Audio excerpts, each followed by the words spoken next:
17 June 2026. Singkain.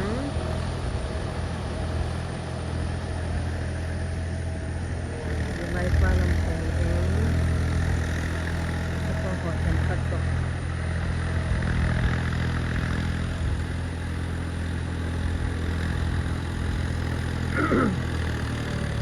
Iti at humbay na low ko yung hitan. Iti at humbay na hi. Itay toilet. Iti kaya hi. Lawa kapyo.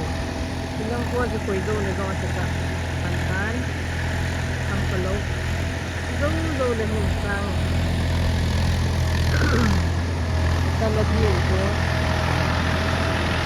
Ito sabi yung daw. Saan sabi sabi? Sabi. 40-50-60-70. Nanilimiyahi sa pwede sabi. Nanilimiyahi sangkat kumande. Ilang ating ahi sangkya masakyan rong kung hindi pataasanin.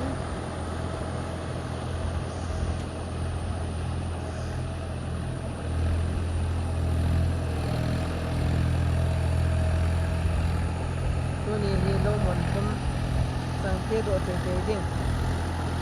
Sanggam nga hamhi tunya pero de sanggam matam zohi pero lo lai ding tu hafta Saturday lo Monday Friday lo le Saturday ni ham panaho pero ding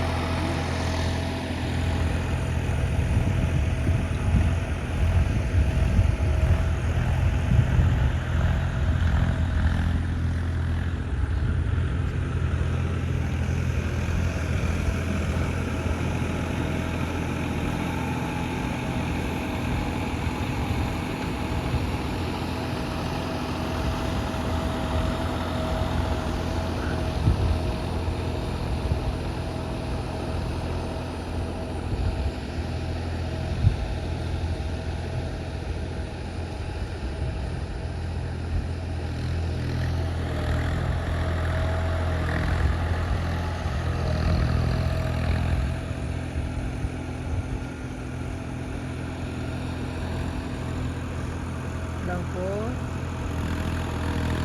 sa gilid ng gawin.